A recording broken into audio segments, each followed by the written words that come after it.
Man, I don't know if it's this new camera or if it's the lighting or I just did really good with my makeup today, but my skin looks so clear today.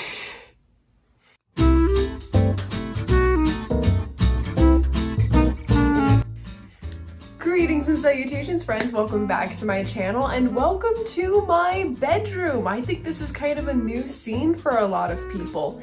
Ignore what is on the other side of this camera because it is a disaster. I am in the middle of a rather large project that I was planning on uploading this week. It has taken over my house. So that'll be next week's video. So for this week, I wanted to put out something that was kind of short and manageable, but would be something that's like kind of getting back to my roots. For those of you that have been around since my TikTok days, you know that cosplay is kind of how I got started on all of this. And so I figured that we would just hang out and see what things were hiding in my closet with 10 closet cosplays. For those that don't know what closet cosplay is, it's kind of basically like dressing similar to a character, maybe in a similar silhouette or a similar color palette that makes you look recognizably like a character that you like. It's similar to Disney bounding. I feel like closet cosplay is more of an umbrella term, and then Disney bounding falls under that as like a subcategory for a more specific, like I'm dressing up as Disney characters, whereas closet cosplay is more any genre. You could do anime, which we'll be doing a little bit of. You could do Marvel, DC, you could do book characters, anything from anything. Like anything that you could think of cosplaying, you could do as a closet cosplay. So I have my 10 characters written out, and I just figured I would break them down for you guys a little bit, just what individual pieces I used to create this character. As a preface, some of these are cosplays that I've actually made, and by that I mean the characters themselves lend themselves really well to a closet cosplay, which is why they're included in them. But the costumes that I have, I don't include any of the materials or pieces in them in my actual wardrobe. They are specifically set aside in my cosplay closet. So I'll be pointing them as they come up, but you'll see once you see the character that they are all things that you could either get in your closet or something that you could just like get at Goodwill or any kind of just regular shopping center. None of this is like you need this really particular thing in order to be able to make this costume look like this character. Another thing that I wanted to say before we jump into this is that I did use my hair the way that it is styled today for all of these characters. The only thing that I would have changed is doing my hair half up and half down, or split the bangs in a particular way to resemble the character a little bit more. I really wanted to do this and not do wigs because not everybody has access to wigs and not everyone has access to as many wigs as I do. So I just wanted to let you see how you can do this with doing minimal amounts of adjustments to the way that you actually look, and it's way more focused on the actual clothing that you're wearing as opposed to the hair, makeup, or accessories that you would have for this kind of a thing. Speaking of hair and makeup, the other thing that I wanted to say is this will be my makeup for almost all of the characters. The only thing that I do change is I change my lipstick color for 2 of the characters. So it's more just to make a more noticeable impression for those characters, but it's not necessary if you wanted to actually follow along with these and you're like, crap, I don't have this color, but I have this one. You can just wear whatever color you want. This is what I had access to, and so this is what I'm going to use. So starting off, character number 1, this one has been circulating in my head for months on end, and it is Doctor Strange. I think it's pretty appropriate to include him in this because of Multiverse of Madness having been released like last week or something like that. For this costume, I've got a red robe of sorts that has been tied in the back so it sits on my shoulders better. I have a gray sweater as a base with blue cargo jeans, and then on top of that I have a pair of blue overalls that I strapped over my shoulders. Holding the whole ensemble together is a large corseted belt and a charmed necklace to kind of look like the thing that he wears to hold the Time Infinity Stone. Following suit of the Marvel Universe, we have Agent Carter. This is one of the characters that I changed the lipstick color for. I am wearing a cream vintage blouse along with a black pencil skirt and a more traditional looking black loafer heels. Next up was Coraline. This has always been a character that I've loved since my name is Carolyn, and I was probably about 8 or 9 when this movie came out. This outfit is her second outfit that she wears in the film, something that's not quite as recognizable as Coraline, but again, it's what I had.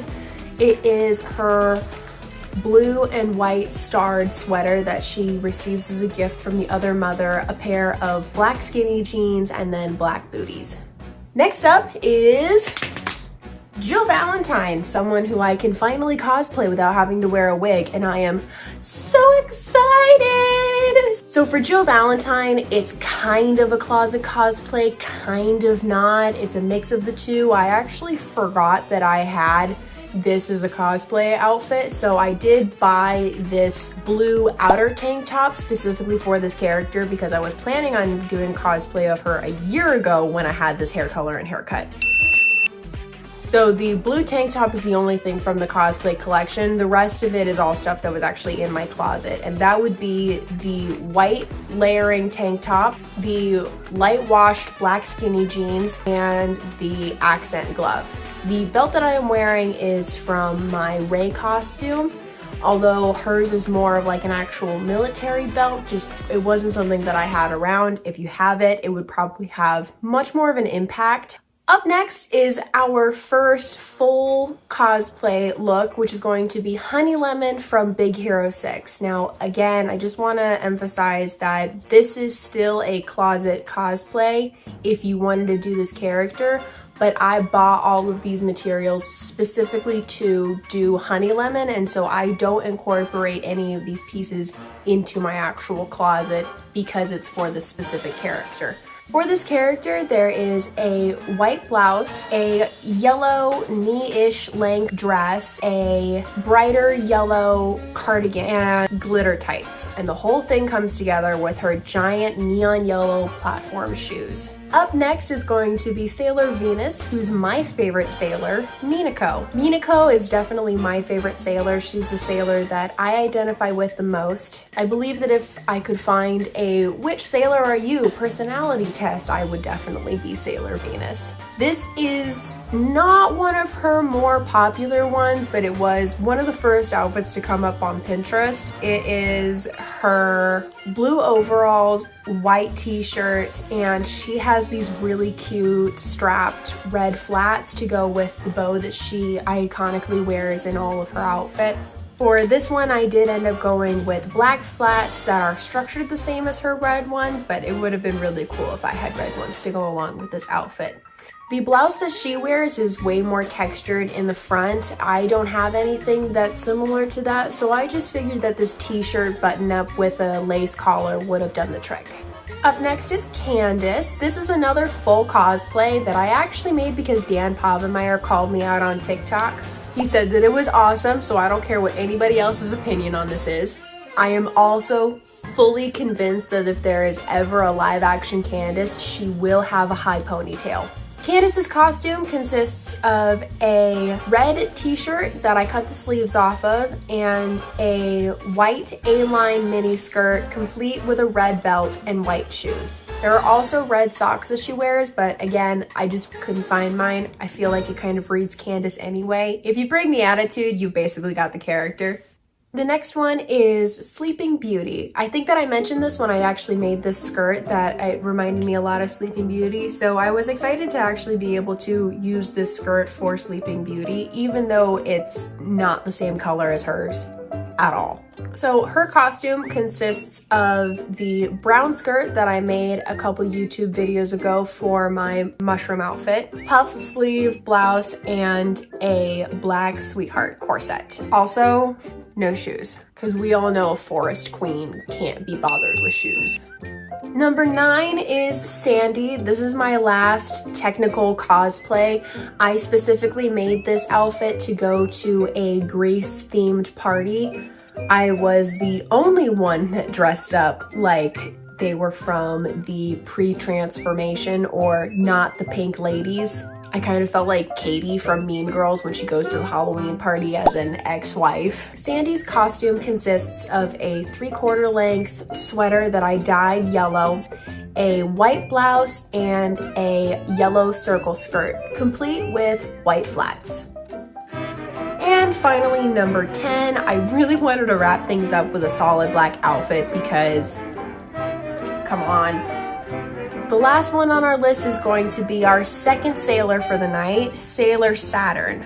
Hotaru is one of the ones that comes up so consistently when you like Google search or look up on Pinterest closet cosplays. Her outfit consists of a black turtleneck, black skater skirt, black tights, and black slippers. Instead of the slippers, because I don't have black ones, I just decided to wear the same black strappy flats that I wore for Minako, but I feel like I got the point across. I also made sure to style my bangs more across my face to more closely resemble what the character looks like. All right, that's it. Ta-da! 10 closet cosplays. Thank you so much for joining me. Next week's video is going to be massive, so thank you for sticking with me for a little bit of a delayed uploading schedule. If you like this video, you feel like sticking around, feel free to subscribe. I upload every Sunday, and I will see you guys next time. Bye!